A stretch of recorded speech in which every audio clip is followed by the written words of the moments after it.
You know what's embarrassing? My very first garden when I tried to grow tomatoes. I was so excited. I planted these seedlings, watered them, fed them, and they just exploded. Like, not in a good way. Within weeks, they were this giant tangled mess. Branches everywhere. I couldn't even find the tomatoes half the time. And those that I did find, well, they didn't even seem worth the effort I'd put in. I still remember it was pretty frustrating at the time.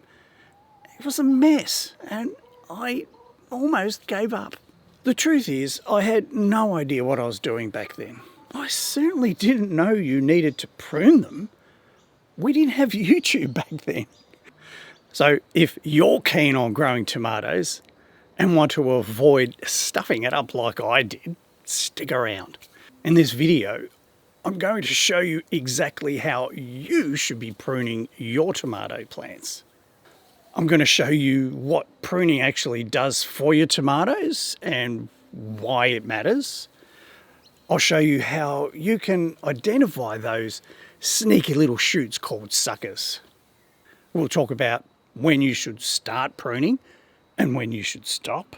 I'm also going to show you 2 different pruning techniques so you can then pick the one that'll work for you in your garden. Also, the one type of tomato you should never prune. Plus, if you stick around to the end, I'll even show you a late season pruning trick. This one can help you ripen a whole bunch of green tomatoes before that cold weather sets in. That one is a game changer. All right, let's dig in. So first things first, why should you even bother pruning tomatoes? I mean, plants grow on their own in nature, right? Why do we need to do anything? Well, here's the thing. Tomato plants, especially the vining types, are incredibly productive. If you leave them alone, they'll just keep throwing out new shoots, new leaves, new branches, all season long.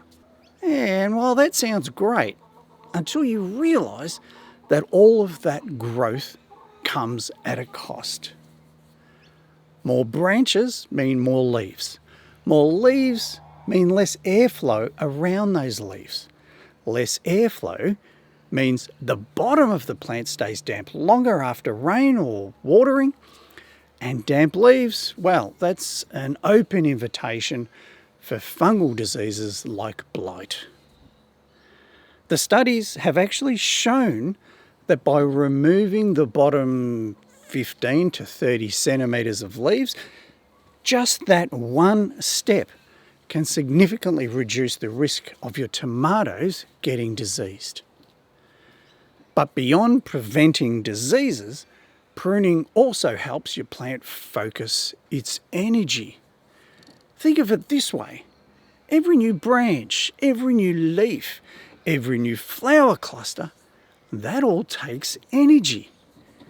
If your plant is spending all of its energy making more plant, it's not spending as much energy making bigger, better tomatoes. Research from Purdue University in the US found that pruned tomato plants produce fruit that was about 25% larger than unpruned plants. Now, the trade-off? Those pruned plants produced fewer tomatoes overall, about 38% less by weight. But here's what matters. The tomatoes they did produce were bigger, easier to harvest, and they ripened earlier. So it really comes down to what you want. Do you want a ton of smaller tomatoes, or do you want fewer, larger, earlier ripening tomatoes that are easier to manage? For me, after that first messy garden disaster, I'll take the pruned route every time. Okay, before we get into how to prune, there's one critical thing you need to know. Not all tomatoes should be pruned. If you take nothing else from this video, remember this. Only prune indeterminate tomatoes. Do not prune determinate tomatoes.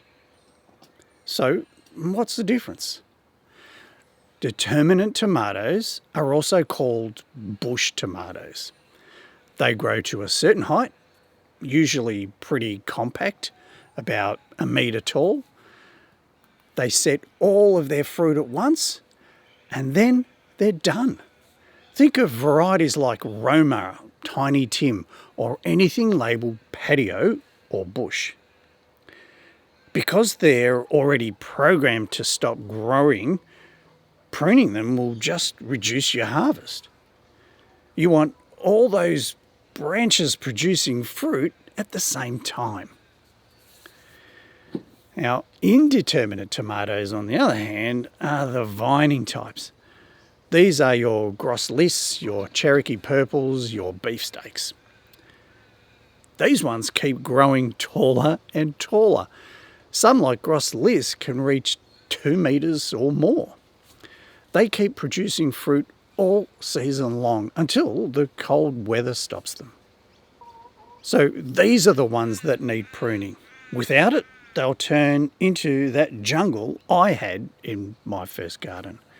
So step 1, check your seed packets or plant tags. If it says determinate or bush, leave it alone, except for removing the bottom leaves. If it says indeterminate or climbing, keep watching. All right, so let's talk about suckers. No, not the kind that show up at your garden asking for free tomatoes. I'm talking about the little shoots that grow in the joints of your tomato plant. So here's how you spot them. Look at your tomato plant. You've got the main stem growing straight up. Then you've got branches. Those are the ones with leaves growing out to the side. Now, right in that little V where the main stem meets the branch, that's actually called the axil. And that's where suckers grow. They start small, just a little green nub. But if you leave them alone, they'll grow into full-sized branches with their own leaves, flowers, and fruit. And here's the key point. Those suckers are actually new stems. They're not bad. They will produce tomatoes. But, and this is a big but, they also add to that tangled mess. And every sucker you let grow means more energy diverted away from the fruit you already have developing. So the goal isn't to eliminate every sucker like some kind of tomato assassin. The goal is to manage them. Decide which ones to keep and which ones to remove based on how you want your plant to grow. When they're small, like about 2 to 8 centimetres long, they're super easy to remove. You just pinch them between your thumb and forefinger and they snap right off. If you miss one and it gets bigger, you'll need clean pruners or garden snips. Just snip it off at the base. So, what about timing? When do you actually start doing this? The best time to start pruning is when your tomato plant is about 30 centimetres tall and it has its first flower cluster. That first flower cluster is your landmark. Everything below it, remove it. All the suckers, all the leaves, clear them out. Because this does 2 things. 1, it keeps the base of your plant open to airflow. Remember, damp leaves at the bottom that stay wet after rain, that's where it can start getting diseases. Secondly, it encourages your plant to put energy into that first cluster of fruit instead of wasting it on growth that's too close to the soil. Now, here in Melbourne, you're probably planting your tomatoes somewhere between late September, around AFL Grand Final weekend, and early November, which is the traditional Melbourne Cup Day timing. If you're planting in late September or early October, you're giving yourself the best chance of getting ripe tomatoes by Christmas, which is always the goal, right? For those of you watching from other parts of the world, in the US for example, you'd be planting in late spring after your last frost date. Same principles apply, just different timing. From the time you start pruning, you want to check your plants every 7 to 10 days. Seriously, put it on your calendar. Check tomatoes, pinch suckers. Because in warm weather, those suckers grow fast. Then the more consistent you are, the easier it is. If you let 3 weeks go by, you're going to have a jungle on your hands, and removing big suckers is way more stressful for the plant. Now, there are 2 main ways to prune tomatoes, and honestly, I use both depending on the situation. The first is called simple pruning. That's where you remove the entire sucker right at the base. Like I showed you earlier, just pinch it off when it's small. This is the cleanest, most straightforward method. The plant focuses on fewer stems, you get bigger fruit, and everything stays tidy. I use this on my main season slices like groslis or beefsteak. I want those tomatoes to get as big as possible, so I keep the plant to 1 or 2 main stems and remove everything else. The second technique is called Missouri pruning. This one's a little different. Instead of removing the whole sucker, you just pinch off the tip, the growing point, and leave 1 or 2 leaves behind. The advantage here is that those extra leaves means more photosynthesis, which means more energy for the plant. They also provide a bit of shade for the fruit, which can help prevent sun scald, especially during those 35 to 40 degree days that we sometimes get here in Jan and Feb. The downside?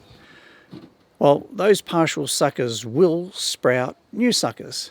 So you are signing yourself up for a little bit more maintenance. I use the Missouri pruning in 2 situations. One, if we're in the middle of a heat wave and my tomatoes are at risk of sun scald. And secondly, if I've let a sucker get too big and I don't want to shock the plant by removing a huge stem all at once. So here's the thing. Most people don't realise Missouri pruning is damage control.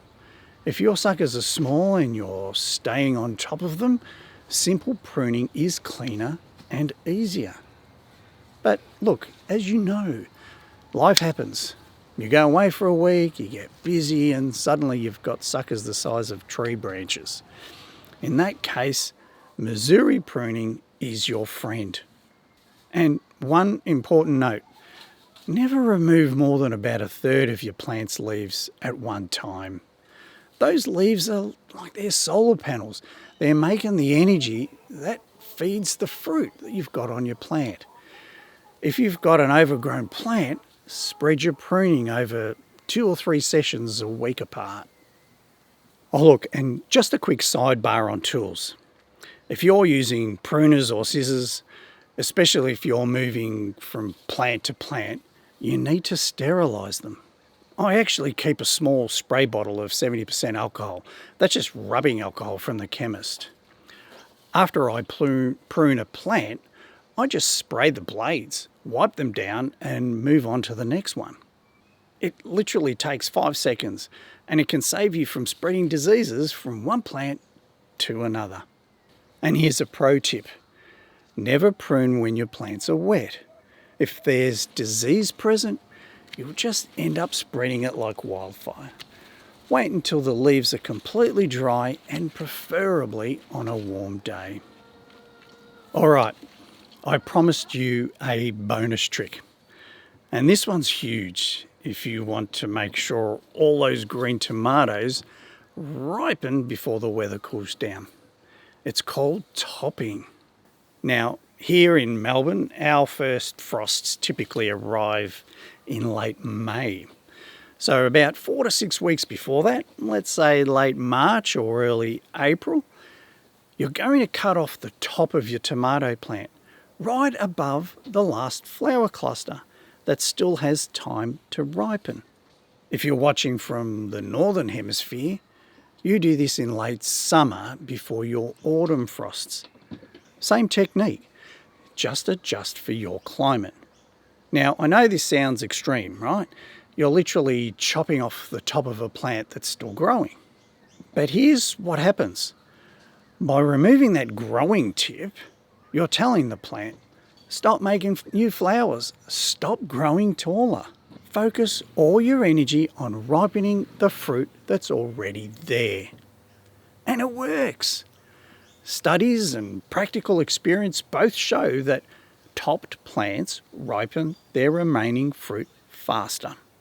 And this is especially important because tomatoes need a minimum of 30 to 40 odd days to ripen from the time they're pollinated.